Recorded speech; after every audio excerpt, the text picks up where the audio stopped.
that Tsaritsa clearly knew that Ningguang was Ryen's girlfriend. Ryen might be indifferent toward Celestia, but if Celestia dared to act against Liyue, that would mean striking at Ningguang. How could Ryen possibly allow someone to harm his woman? If it truly came to that, it would inevitably result in a clash.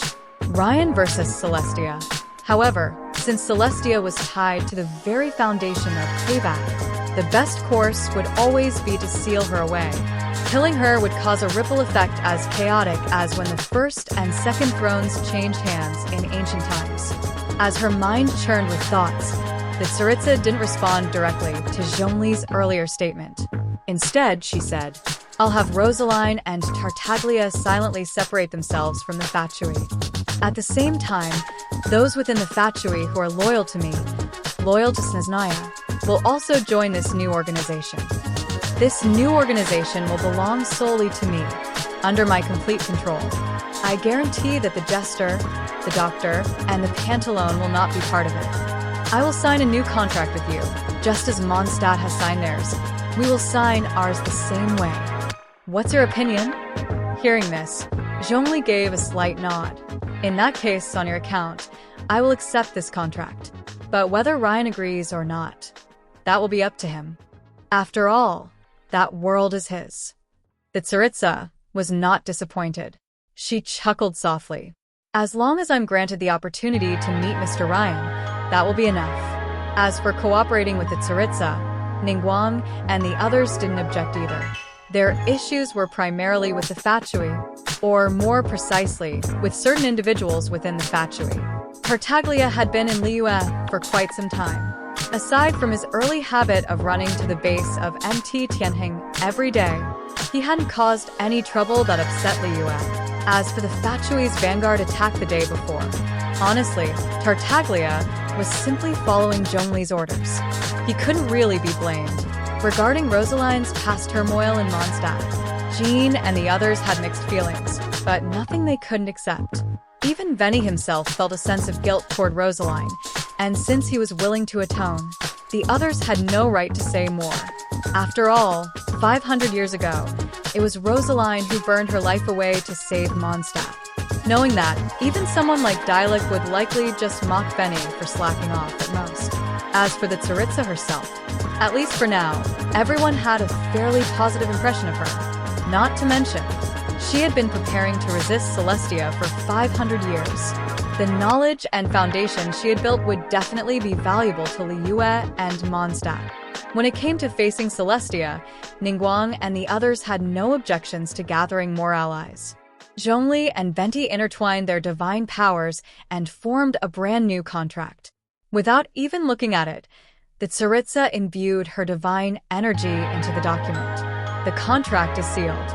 Any who break it shall suffer the punishment of Planet Befall. Zhongli softly intoned. The contract then split into three and entered the bodies of the three gods. With the contract signed, the atmosphere between the parties became noticeably more harmonious. The Tsaritsa quietly attuned herself to the contract and then gently said, "Tartaglia, Rosaline, from now on, you will remain stationed in Liyue and sever ties with the Fatui. Snezhnaya still needs me to hold the fort, so the matters of cooperation will be entrusted to you. As for the members of the new organization, they are to be chosen from the common people of Snezhnaya, and must not have any connection to the Fatui." The two nodded respectfully. The Tsaritsa stood up.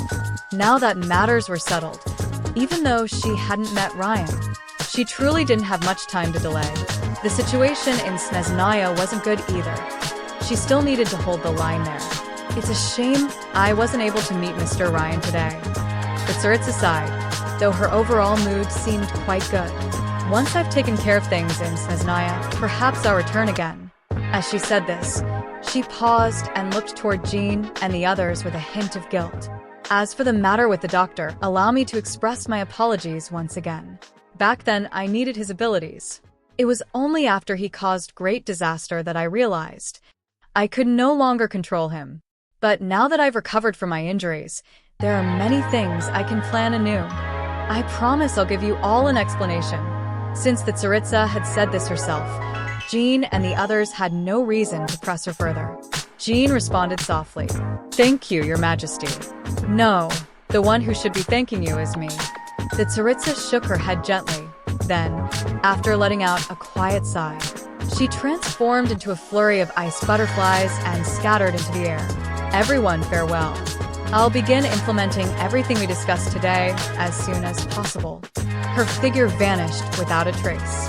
Rosaline and Tartaglia were left feeling a bit wistful.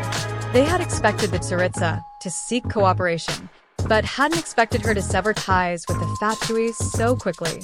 Still, it didn't really matter. After all, they never felt a strong sense of belonging to the Fatui. They had only ever followed the tsaritsa's orders. Miss Ningguang. Rosaline took a deep breath and said softly, now that we're cooperating, may we take a look at Liyue's true foundation? I understand that what you showed the world during the demon god attack was only what you wanted others to see. Ningguang didn't object. These two were going to enter that world eventually. There was no point hiding it any longer. She clapped her hands lightly. Jean and the others watched as a group of palace maids carried trays in from outside. The scene was just like when they themselves had first arrived in Liyue.